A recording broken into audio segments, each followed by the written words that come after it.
all super fantastic. And I was eating in the way that I believed was the healthiest and the best for, myself. And then I got sick. Except I stayed sick. And here I am, this super ultra healthy, like early 30s girl. And I should bounce back like that, right? Like I'm doing Kung Fu 20 hours a week. And instead, I got sick. I stayed sick. I went to all of these different types of doctors. I did all these different things and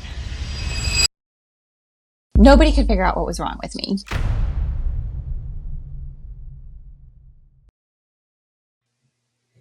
Hello, hello, hello. So what is biohacking? We're going to find out today. With me, I have Dr. Cynthia Clark, a leader in biohacking and holistic health. She has completed the Ironman race 3 times and turned her personal health challenges into breakthroughs in traditional Chinese medicine. Today, we're going to learn how her mix of science and ancient wisdom can help you boost your energy and find balance in your life. Guys, we cannot do well unless we feel well. And after this episode, you'll have a better idea on how you can feel well and have more energy. So let's welcome the founder of Longevity Wellness, Dr. Cynthia Clark. Welcome to the show. How's it going? Thank you so much. It's such a pleasure to be here. Thanks for taking the time. Well, you are a relentless goal achiever. And I just love every interaction we have together because you're such an action taker. Like, first of all, I saw you in a class and you have your laptop out, you're taking notes, you're always so curious and want to learn things. And I don't know, I just absolutely love everything when we communicate. And so I had to have you on the show. So thanks for taking your time to be here.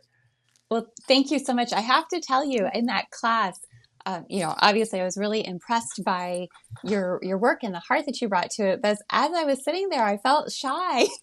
You offer this opportunity for people to do a consult with you, and I just thought, like, gosh, I don't know if this guy can help me or not, but he's got such a great heart and so much wisdom that I just got to take advantage of this. So thank you for offering that opportunity, and it's just really helped me so much to work with you. Thank you, thank you. And likewise, I mean, man, when I talk to you, I'm just in a better kind of different state of mind. Last conversation we had, you started with, I said, "How was your weekend?" You said, "I went for like a 4-hour run." And it's like, we just got flooded here in Southwest Florida. There's water everywhere. And you're like, yeah, some of it was through like really high water and, and always so positive. Anyway, so Dr. Cynthia, before we get into traditional Chinese medicine, help me understand what challenges, like what health challenges were you dealing with that made you want to seek something better? Yeah. So I was living in Colorado Springs, Colorado, back around 2005, and I loved living in the mountains. I loved biking around. I was studying Kung Fu at the time, and I was skiing and I was rock climbing, and I'm like living the life, right? I was lived close enough to work that I could either walk or bike or ride my motorcycle to work. So like it was all super fantastic. And I was eating in the way that I believed was the healthiest and the best for, myself and the planet. And everything is just awesome. And then I got sick. Except I stayed sick. And here I am, this super ultra healthy, like early 30s girl. And I should bounce back like that, right? Like I'm doing Kung Fu 20 hours a week. I've got all of the markers for being in perfect health.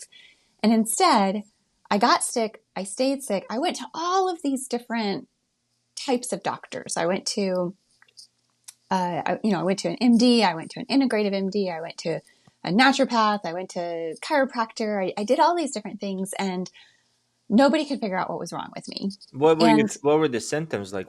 When you say I got sick, what was that like? Yeah. So one thing was that I had bronchitis for over 6 weeks.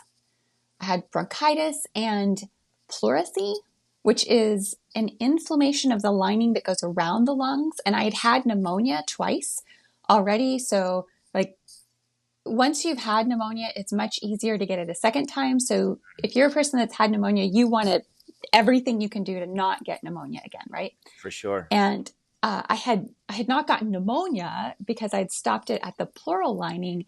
But to anybody who's ever had pleurisy, shout out there.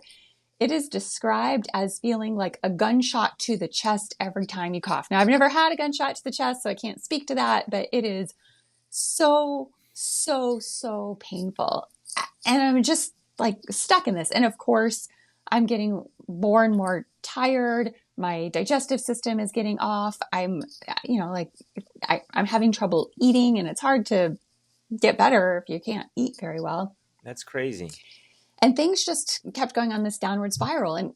And to anybody on the outside, I looked like the picture of health. And to me, I was doing all of the things to be really, really healthy. So nobody could figure this out. I ended up reading this book that's sitting right next to me on the bookshelf right now that many of the people who end up going to Chinese medicine school read one of two books. And I read this one book. At the end of reading this book, I knew exactly what was wrong with me. I had no idea how to fix it. But I knew that I had a much better understanding of, it just wasn't in the language of anything in Western medicine or even functional medicine. It wasn't there. It was something else that needed a different language. And that, at the end of reading that book, I decided I have to go to Chinese medicine school. Maybe it's because I'm an engineer that I start looking at something and I research it. And if I need to learn more, I'm going to invest in learning more. I have to know how this works. So what was the book? I'm sure people are super curious. Here, I'm going to grab it. Okay. All right. It's called The Web That Has No Weaver. The Web That Has No Weaver. Okay. Yeah. And it's not a pamphlet, right? And I read this whole thing, and it's by Ted Kapchuk. The gentleman is brilliant. It is wonderful, wonderful literature. Again, it's one of the seminal texts that people enter Chinese medicine about. Nowadays, there's even more great literature on Chinese medicine. Many of them are actually written by MDs that start out in a different field and move into Chinese medicine because of this same longing and understanding for the need for a greater paradigm. Like, some things we just don't have words for in English, that are better suited in other languages. How did you understand? What about that book? What stood out that said, "Oh, this is what I have"? Like, how was it phrased? What did it give you? So in this, as you read through and you go, like when you get to the back of the book, there's this, kind of what these different pulses mean and what these different symptoms mean and how they work together. So for someone who is having brain fog and low energy and is getting up several times a night to pee, in Western medicine, we go, oh, maybe they've got a UTI, maybe they've got gut brain axis stuff, I don't know, chronic fatigue, like that could be anything, right? And Chinese medicine, it's like kidney deficiency. There's no question about it. 100% there's kidney deficiency going on. There might be other things too. Yeah. Yeah. Wow. Okay. That is that's amazing. All right, keep going. So what I was finding when I was being exposed to this material was just, this is a different way of thinking. It's like learning a different language. I wish that I was a person gifted with language, but that's not my gift. But I know enough to know that there are some things that in English we're not so great at, that in other languages there's a lot more words for, right? Like, so the Eskimos and snow, right? How many words do the Eskimos have for snow? I have no idea. Yeah, it's like at least over 20. I've got like snow and hail and maybe some ice because that's all my exposure to it. But they live in this environment, and the subtle nuances matter on the kind of day that they're going to have, on the kind of vehicular transportation that they might take, what the conditions of their environment is like, because they are paying close attention to these subtle nuances of the environment that tell them what's going on. In the same way, there are subtle nuances in the body that when we know what to look for, we can get a great deal of information, and we can get to a different way of looking at things. And I just want to say, while I love getting to practice Chinese herbology, I'm a board certified herbologist, and um, the acupuncture techniques. Actually, it's the way of looking at things through the lens of Chinese medicine that is the most powerful. I mean, if you're a bit like me, you probably get exposed to, I don't know, a dozen new "this is going to change your life" ads on Facebook or YouTube on a daily basis. And, some of them are maybe awesome and some of them are, I don't know. But when we put on our hat of through the lens of Chinese medicine, we can at least understand how this is working and how this is going to affect the body. And if I also understand my personal constitution and diagnosis, then I can see whether or not that's a match, or whether it's not going to do anything, or whether it's going to make it worse. I'd like to think that, Chinese medicine has been around for, gosh, thousands of years, right? Right. And Western medicine, I mean, we didn't make stuff up. A lot of it came from ancient China, and I'm a novice at this, but I'm guessing it came from You're ancient doing great. China and the ancient cultures, right? How they helped people heal. Why do you think that the U.S. has not adopted what you got certified in, if it works so well? Well, it's important to bear in mind that we're very young. Our country is very young. We Hmm. have, we've got great passion. There's a lot of gifts that come with youth, right? We have great passion. We have great drive. We have great motivation. Like, we can get it done. We're all about, like, we love the unsinkable American energy, right? We love the spirit of the American, and thank God for it, because it not only was part of the frequency that helped liberate us, but it's also part of what makes us great on the world stage, that we care about helping other people. Also, these are aspects of youth. We also have some mistakes that we've made. So if you look at things like the space race, we were a little too eager.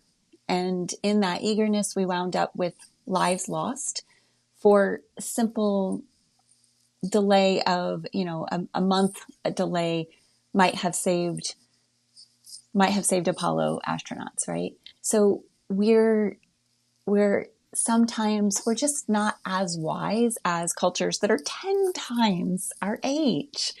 Right. And we have our philosophy, we have our way, we have our culture, and some things fit with our culture. Like, for example, coffee fits with our culture, right? So we are very compatible with, like, Brazil in this, right? Like, we're all about the coffee. Oh my gosh, just sorry to interrupt you, but yesterday I had a big beef with this yesterday. My kid was awarded Leader of the Month award, and the Congratulations! principal, thank you, and to everybody in high school, he's in 10th grade, who was awarded a Leader of the Month, different classes, different areas of leadership. They gave a certificate for coffee. And I'm like, why are you giving this to high school kids? This is so stupid. But okay, anyway, sorry I That's a digress. But yes, culture of that's a coffee, I get it. perfect example of we're a culture that we laud those principles, the get her done, the high achievers, the go go go, the do do do, and we even laud the substances that help us do that. So there's nothing wrong with that, except for when we start giving coffee certificates to 10th graders. Those are the people who should be the perfect examples of what the um, you know whatever, with the 40-year-old with who's working 12 hours a day trying to hold together a family and a job and trying to get some exercise in there. The 40-year-old's going to lean into the coffee. That makes sense. The 10th grader should not be. It's going to deplete the kidney essence. So through the lens of Chinese medicine, we can see wisdom, and we can see wisdom over time of, that's why that's not a good idea. In American culture, it's kind of difficult to articulate why that something's wrong about that, right? It's wrong, but, like, it's kind of hard to say it. in the language of Chinese medicine, you do not need to deplete the kidney essence of a 10th grader because they are in their prime, and they need that essence for as long as possible. We want them to live long, healthy, happy, balanced lives. Are you saying kidney essence? Is that what you're saying? Yeah. Okay. I don't think I've ever heard that term, but all right, cool. Right. You've never heard that term. It's just not in our No. language. So why is TCM not more in the language of Western medicine? We're simply very young. We also do the same thing with our FDA approval of our foods. In Europe, their culture is, if you can't prove it safe, we're not going to allow it in. We're not going to approve it. And we're going to take time to prove that it's safe, and then fine. In America, we have a different culture, and that culture is, if you can't prove that it causes cancer, then we're good with it. And so because of that, we have a lot riskier foods, and I'm going to say food substances. For example, last time I checked, there were 17 ingredients in a McDonald's iced coffee. Yeah, that's insane. RFK is really bringing up, not to talk politics, but RFK is really shining light on this, right? And make America healthy again. I really like some of the stuff he's saying.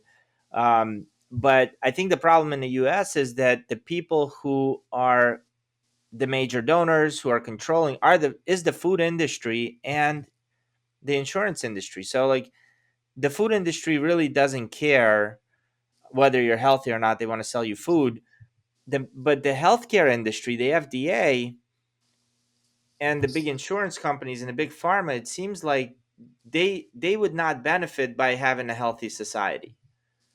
So it's best for them to keep us medicated, keep us obese, keep us loopy, right? Because then they can sell us more medicine. That's just what it seems like. And there's a lot of kind of content out there that would prove that to be true. I'm no conspiracy theorist, but yeah, in Europe, some of the colored dyes that we have here, I have a little puppy. I went to the store and they had these cool little bones with chicken wrapped around it. And I look on the back for the ingredients because I just want, give me rawhide and give me chicken. That's all I want for the ingredients. It has yellow 5 and I mean, it had so many different ingredients, stuff I could not pronounce. I'm like, I'm not giving that to my dog. Like, that's not, you know, you're absolutely right. We're just confused. And salads too, right? We think salads are healthy, and then they put fried bacon and cheese and dressing, and then you have a 1,200 calorie salad you think is super healthy. Oh man. Okay, so Well, through to that, just for just a moment, again, we're very young. In one list of approved ingredients in America, we have 1,700 types of foods that we approve. On that same list in the European Union, there are 11. So it's that we're young. It's that we're just at the phase where, that there's a moral evolution phase of, oh, okay, it's all about the money. It's okay for it to be all about the money because money does a lot of good in a society. It gives people jobs. It, helps a community thrive. And over time, we move past and we see, oh, maybe some things are more expensive than we realized, and our health is one of those. And I also am very grateful for the awareness in recent times. One of the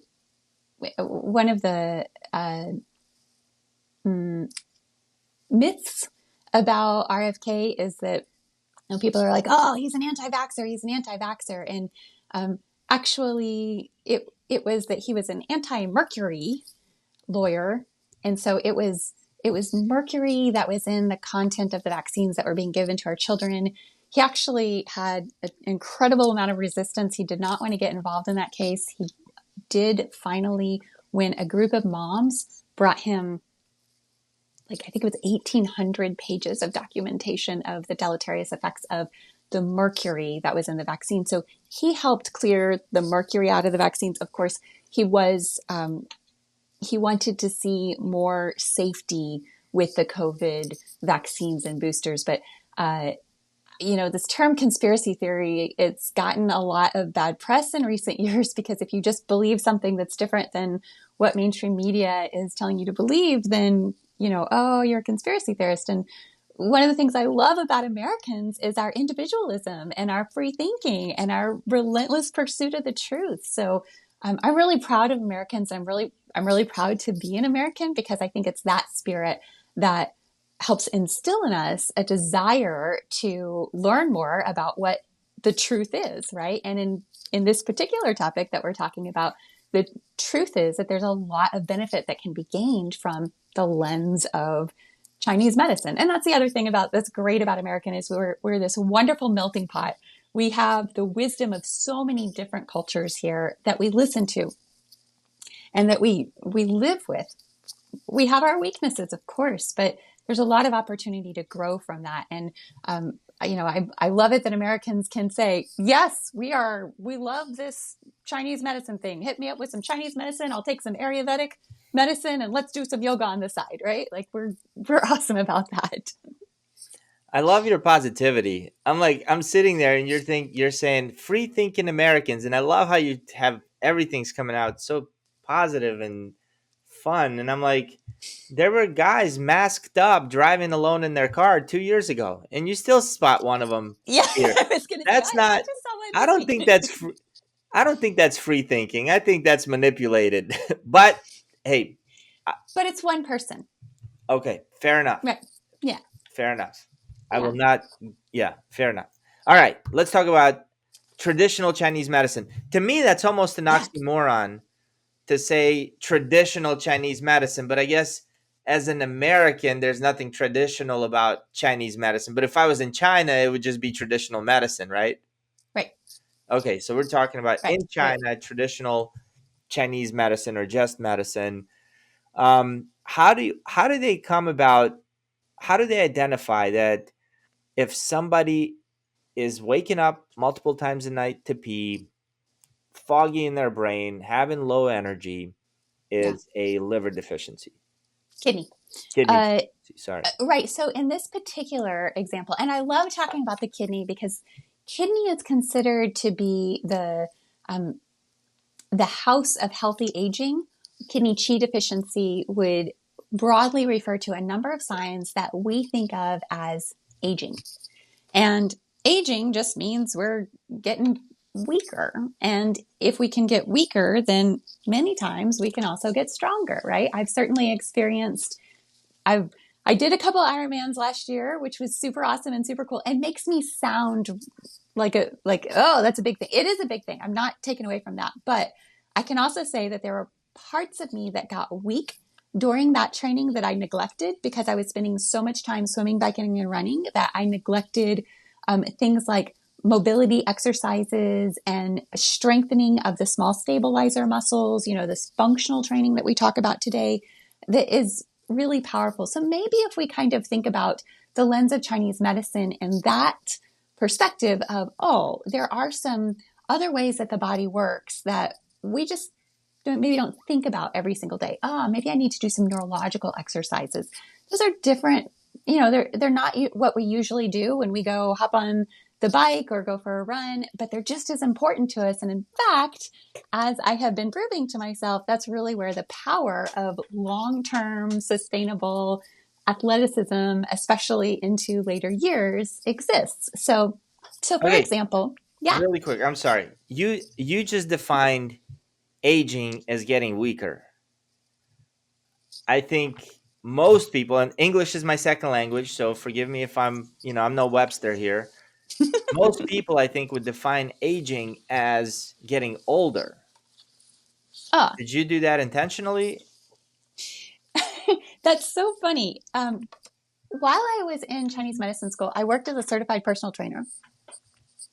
And I had the floor shift. And because I was new to this gym, I was low man on the totem pole. So I always pulled the Friday afternoon evening shift. And there was a gentleman there who always came in with his wife every week. His name was Bob, and his wife's name was Janice. And during the time that I worked there, Bob got email And he was a super nice guy with some very specific opinions. And so he asked me for my email address, and I was more than happy to give it to him. And the next time I saw him, I said, I love the emails that you have been sending. They're the great jokes, right? You remember like back in the day when like we'd get the grandma jokes or the grandpa jokes because like they were new to email and like, oh, this is so fun. I'm going to share this, right? And that's what I was getting from them. Like, I really, really love this. I love it that older people have the time and the wherewithal to send me these beautiful jokes. I meant it as a compliment. Bob was in his late 60s. And you at that time were how old? And I was in my early 40s. Okay. And he had a spinal stenosis. And so he had a little bit of a hunch, right? But Bob did not mince words. And he took me to task. And he said, I am not old. My 93-year-old cousin just went ziplining in California. Old is a state of mind, and I am not old. And I went, thank you for liberating me from that. So you're right. And it's so ingrained a part of me that I don't even identify with it anymore. One of the things that I really, really love about practicing in Sarasota is that we have a mature demographic, and these people are rock stars. Mm-hmm. They are accomplishing major things in life. They are physically active. They are huge hearts in their families, because they are taking the time to show up as the human that they want to be in every aspect of their lives. And it's such an inspiration to me. It's a daily reminder to me. When I lived in Colorado, 50 was old. Yeah. We have we have two guys in our group that stand out. I belong to F3. Shout out to F3. By the way, my buddy, we got a few buddies. Two of them have been on the show who are running their Ironman, first full one, I think. No, three have been on the show. We got Pincher, which is Phil Conway. He was on the show. We got Ripken, which is Steve Martin, who was on the show. And we got my man Trump, who was also on the show, Chris Galley. All of them are training for an Ironman in September. But anyway, so this group, F3, Fitness Fellowship Faith, we work out early in the mornings, 5:15. In that group, this morning alone, we had a 76-year-old. Spartan, I think you're 76. You might be 70. I think it's 76. He's a beast. He's doing bear crawls and push-ups and burpees. Like Spartan is a beast. And we have ShamWow, who's 83 or 84. Also a beast. And I can't tell you how many 60-year-olds and 50s, 40s, obviously. But you're absolutely right. Here in Sarasota, that demographic is different. We're very blessed here. Yeah. And I see people, my personal phrasing for it is fighting for peace, fighting for health. Maybe a person's language is a little different, but it's not easy. I get up at 4:15 most days, and it's not easy. I don't want to get out of bed at 4:15. I don't want to go hop on the bike or go do a run, but man, by the time I get to work, I'm a rock star. I'm the best human being that I can be that day. And it's worth fighting for, right? Like it's worth fighting getting out of bed. It's worth setting up the little steps of like, oh, okay, well, if I've got to go to the bathroom, I might as well put my contacts in. It's worth it. It's worth fighting for it. Yeah, totally get it. Okay, so I totally interrupted you. So go ahead. I'm sorry. So let's talk about the kidneys for a minute, because it's such a great way to look at it through the lens of TCM, where we can see the kidneys, for example, produce erythropoietin, and this helps to produce red blood cells. That strengthens the immune system. That also strengthens brain health. Our kidneys are located in our lower back, which turns out is right next to our large intestine. In fact, there are 12 inches of tiny amounts of fascia that connect the kidneys to the intestines. This is called the 12 inches of power. Surgeons dread this because they know that if they nick one of these, it's going to have a tremendous effect upon that person's health. So they are very, very, very respectful of these 12 inches. Chinese medicine has known about the 12 inches of power since, 3,000 years, right? 3 to 5,000 years. And has specifically done exercises to help strengthen the blood flow that goes to the kidneys and helps to invigorate the large intestine. And so here we have an understanding of, the kidneys are connected to the digestive system. And by the way, the kidneys are also connected to the brain. So kidneys are in that lower back, spine goes straight up the back all the way to the brain, and our cerebral spinal fluid washes up. If we have a weak connection, if we have weak irrigation of the kidneys, then we're going to have a weak sea of marrow. The kidneys are also connected to the reproductive system. And so for gentlemen, that's connected to the prostate. And this is why when we see, and of course it's connected to the bladder by, the kidney bladder, urogenital system. And this is why oftentimes we see people who have long-term kidney infection or long-term UTIs winding up with some dementia. Wow. Because of the weakness of the kidneys. And so if that person early on followed the protocol for good kidney health, so you're going to drink your water, gentlemen, they're going to make sure they're getting the saw palmetto. Ladies, we're going to make sure that we're getting our cat's claw or various different formulas. And we take care to sleep really well and to do special exercises that circulate the energy through the body. Person can have a wildly different experience. They don't have to have this chronic dementia situation. And in fact, it can even be reversed, which Western medicine, functional medicine sees with like the Brederson protocol.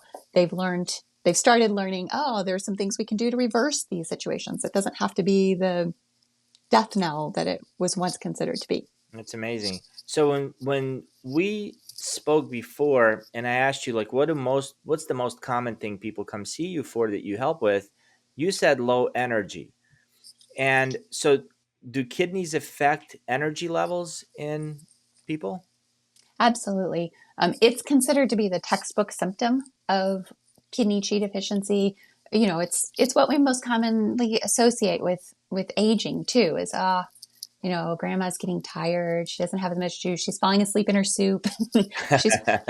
she's napping while babysitting. Got to be careful. Yeah. Might nod off at any time. You've used this word multiple times, Qi. And I've heard Qi. it through like meditation and, the woo-woo people. What does the word Qi actually mean? Is that energy? Is that another word? Broadly, we can say energy. If you want a specific type of Qi, we can say oxygen. So one way that you can measure Qi is you can use a blood oxygenation meter. So someone who's got, a 99% pulse oxygenation, they're going to have good oxygen circulation through their body. Somebody who's got an 89, they're going to have a really hard time. And you can see this easily in their energy level. They're just struggling to meet the demands of simply functional existence. So I still don't understand what the word Qi means. So you can think of it as energy. Okay. If you have ever been with a loved one when they passed, you can see it's a very different state of the body when they're there, and it's an immediately different state afterwards. And that's the Qi has dissipated. And if you're a spiritual person, you soul? Yeah, you can associate that with the soul. The Chinese actually have a whole lot of words in this category. There's like Jing, there's essence, there's the Hun, there's the Po, there's the Qi. There's all of this. That could be like a full course. All right. Very cool. Okay, so all right, so let's get back to the energy levels and how the kidneys affect our energy. Yeah. So because the kidneys are considered to be the root of prenatal Qi, so this is the energy that we walk into the world with. If someone has specific congenital disorders, they've got a specific genetic variations or mutations, that they're going to struggle with, then they're going to have a different chi level.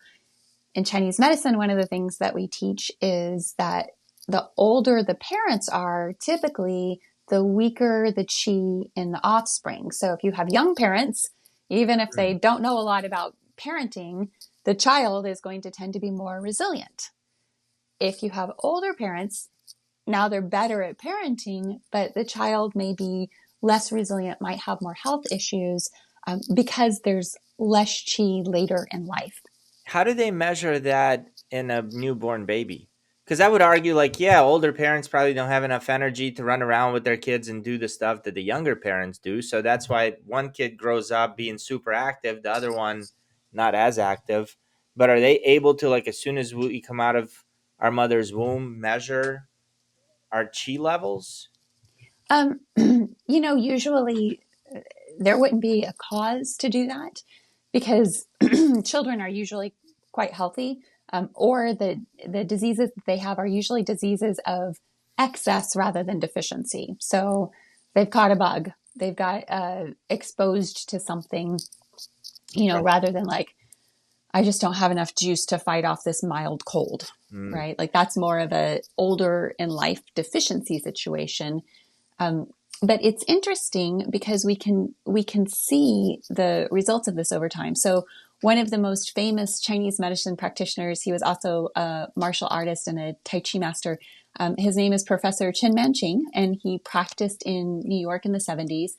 And he didn't speak very good English, so he would have translators, but mostly he did his diagnosis through tongue and pulse. He was a big pulse diagnosis guy. And he was excellent. He would listen to the pulse and he would look at the tongue, and then he would write an herbal prescription and they would move on. They might not even say what was bothering them, right? Like he did this primarily by the tongue and the pulse. But Professor Chen Manqing kind of wasn't supposed to be alive. He'd had tuberculosis when he was a very young child. And it was through the practice of Tai Chi and Qigong that he strengthened his body because he had very low kidney Qi as a child. He got weak very early and he got a very difficult disease very early that weakened him.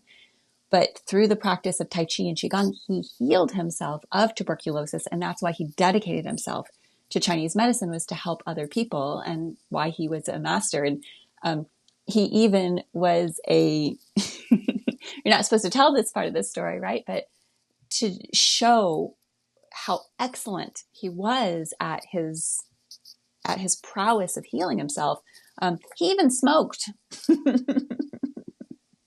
And he still had healthy lungs because he put so much energy into his practice of Tai Chi and Qigong to make sure, and his Chinese medicine to make sure that his lungs stayed healthy. So in the same way, I was born to parents that were older.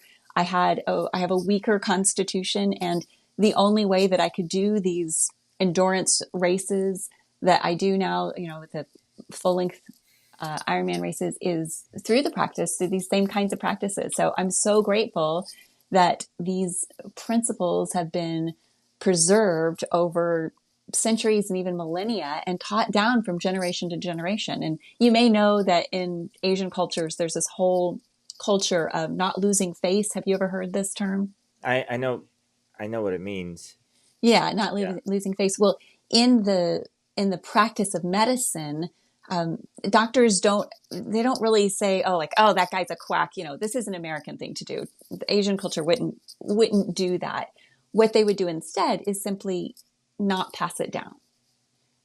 Of course, Chinese medicine existed before even the printing press, so it was like took a lot of time and energy to rewrite those scrolls, right?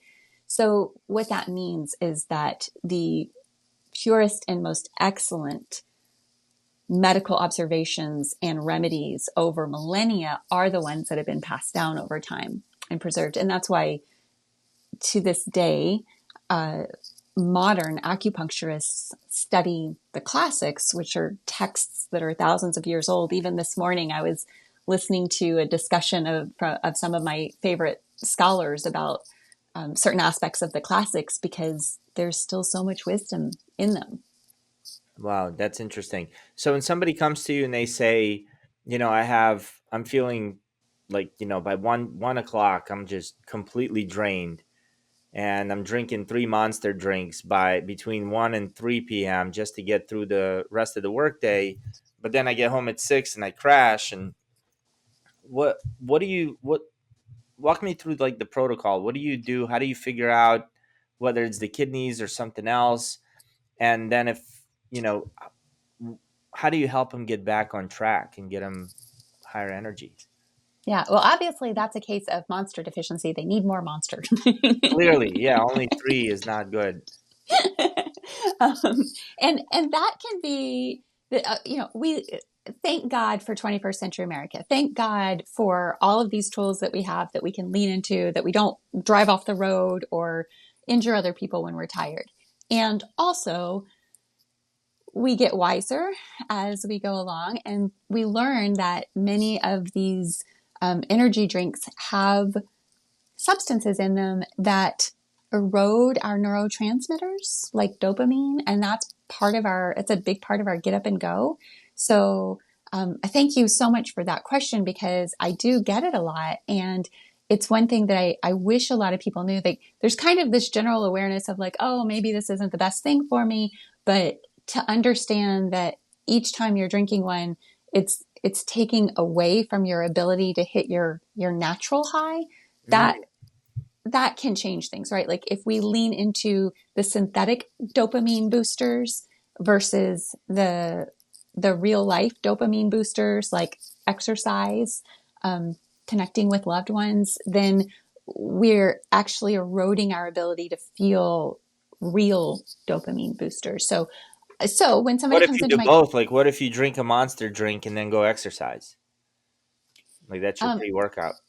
well, so as an athlete who keeps careful track of my heart rate, I would be curious about the physiological effects of, really giving the body a hard boost, because there are times that we want high heart rate training, and there are times that we want to stay, in this zone 2 conversational pace.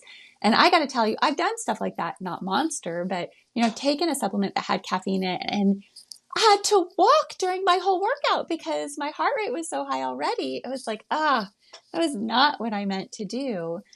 So things like a warm up, like those frustrating, time consuming 10-minute cardio warm ups that all of us want to blow off because I just want to get to the real workout, may well be the sufficient substitute for the fake dopamine.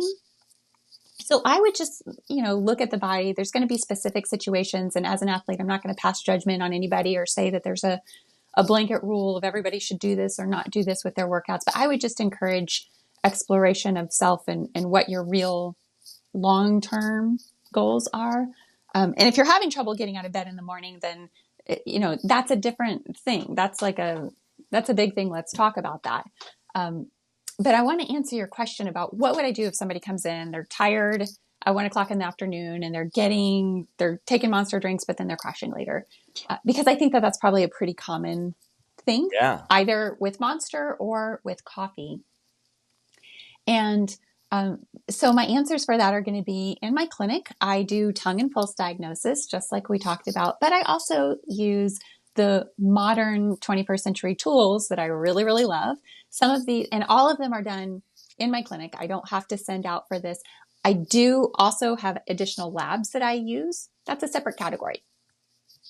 Not everybody who comes to see me wants or needs to do, $2,500 worth of lab work. A lot of people just need to do the functional medicine tests. And so I'm going to do things like check the functioning of their thyroid and their adrenal glands. I'm going to check the functioning of their digestive system. And I have a special tool that I use that checks the functioning of their heart by, it's a digital output of what your cardiologist hears when they listen with a stethoscope. So it's a digital output that's done on the computer, and then everybody can see it. And that helps to identify nutritional deficiencies, because it turns out that our heart needs nutrients. So low energy, for example, can be caused by a heart that simply isn't getting enough of the nutrients it needs. And the body has a natural way of saying, excuse me, I'm doing a bit much up here. Could you just take a rest? Could you maybe not do so much so that I can deal with what's going on Mhm. here? Oftentimes, I, and of course, so you want to be aware of saying, like, if there are reasons to believe that we need cardiology attention immediately, then let's absolutely do that. But many times people are experiencing symptoms that are like difficulty waking up, low energy, low motivation. I've experienced it myself in my training. I just was falling off my workouts, and it turned out that my heart needed a little bit more nutrients. If it's in the afternoon specifically, oftentimes this is after a meal. And then we're looking to the digestive system, and we can identify that especially by the tongue. If there's a coating on the tongue, then that's one way that we know that this person has, we'll just call it broadly, leaky gut. In Chinese medicine, we say spleen qi deficiency. And oftentimes with dietary therapy and a little bit of supplement, we can help get the digestive system back on track. In addition to doing acupuncture and supplements and herbal formulas, in my clinic, I also use LED light, so red, infrared, blue, yellow LED light, which is absolutely fantastic for helping to reestablish a healthy gut microbiome. And then I also use a pulsed electromagnetic frequency mat, which is great for assisting the detox process in a simple, easy, powerful, painless way. And then I also have, that's my signal to drink more water. And then I also use an infrared sauna because it is so fantastic for boosting the immune system. And next week, I will have my new Vasper installed, which is a piece of workout equipment. It's like the ultimate in biohacking that simultaneously provides compression and cooling and high intensity interval training in a very safe, everybody can do this recumbent bicycle position. So it's one of Tony Robbins' tools. It's this Mhm. like $55,000 piece of equipment. I'm super excited about it. In case you can't Congratulations. tell. Thanks. Tell me, if you had to explain to a third grader what biohacking is, how would you do it? Because I started the introduction with what is biohacking, and we're gonna find out. So if we Yeah, haven't found that out yet, what is the definition, or how would you explain it? I really appreciate that question. So Dave Asprey, who is the father of modern biohacking, it's in the dictionary. He's the guy, right? Who came up with this term, describes biohacking as the ability to get the body into the state that you want it to be to do what you want it to do. Mm, So it's not actually a metric like, if you have this level of performance, then you have achieved biohacking. And if you look at what biohacking aims to do in the body, it's very interesting. It's usually things like better sleep, better hydration, better energy. And the reason that I really love that question, and I'm really grateful for it, is because these are the same things that Chinese medicine has been working on for millennia. wow. And sometimes those questions seems very complex and like, oh, I've got to get the blue light glasses and I got to do a cold plunge every morning and I got to, I got to do all this stuff if I'm going to be the perfect biohacker. And if I'm not doing it, then I fail. But sometimes it's as simple as getting a good night's rest. Ah, And that might be things like sleep hygiene, or it might be things like coffee hygiene. I knew a gentleman one time that was drinking like multiple pots of coffee a day and had terrible sleep. And he insisted that it couldn't possibly be connected because he was finishing all the coffee by like 10 o'clock in the morning. So we decided to conduct an experiment because I'm an engineer. So let's just do the experiment. And when he dropped down to 2 cups of coffee a day, no more sleep problems, right? I doctor. consider that to be great medicine because it's less expensive. You're paying less for coffee. You're getting a better quality of sleep. You're getting a better quality of life. And coffee also has some deleterious effects. So we're also we're minimizing those deleterious effects. So better and better medicine. If we could switch them to green tea, that would be even better. Okay. Wow, Dr. Cynthia, this is, I mean, I can probably learn from you and pick your brain all day. You have a gift for our listeners, which is I think it's a book or a PDF. Can you tell us a little bit about that? Yes, so I made my book into an ebook for your listeners. Awesome. And I really appreciate the opportunity to do so because I'd been meaning to do that and didn't know how. And so I spent a little bit of time and got it all ready for you. So, yes, there is now an ebook of Your Chi Matters, which, of course, is your energy matters. Okay, and what will they learn from by reading that book? They're going to learn about Qi. They're going to learn a little primer about what Chinese medicine is. But the second part of the book are all do it yourself exercises. So these are things you can do for each one of your organ systems. So you listen to this podcast and you go, oh, I think I got some kidney stuff. Let me turn to the kidney section and do the kidney Qigong. So I made it very, very simple and easy. I chose a style that is broken into the different meridians so that Americans can chart it out and you don't have to know Chinese or study the beautiful white wild goose qigong form in order to get the benefits. You can just go here, do this great starter qigong. That is awesome. And also, you offer a complimentary consultation to people, just to kind of help them out. Maybe if they're stuck somewhere or have some questions. Yeah. How can they Yeah. get? How can they schedule that? Sure. So they can call my office number at 941-923-9355, or they can go to my website at longevitywellnessclinic.com and click the book now and choose complimentary consult. This is a 10 to 20 minute conversation where I'd love to learn more about what you're struggling with and how, and we'll see together if Chinese medicine offers some opportunity to help improve the situation. It's also your time to figure out if I'm a great fit for you because it's important to have the right voice in your medical team.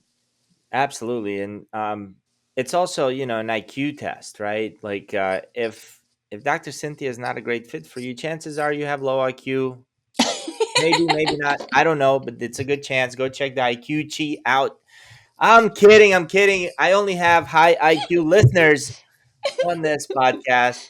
Dr. Cynthia, thank you. Guys, I'm going to link all the links so that you can book your free consultation right in the description below. And also, we have an arsenal of amazing resources and tools that our wonderful guests leave for our listeners. And that's where you'll be able to get a copy of Dr. Cynthia's book. It's in the Relentless Goal Achievers Arsenal. The link will be below as well. Make sure to go grab it. Dr. Cynthia, thank you so much for your time. This was amazing. Appreciate what you do, educating the public, helping us be younger, stronger, and more energetic. I feel younger and stronger around you all the time. Guys, see you Yay! in the next episode. Bye, everybody. Bye.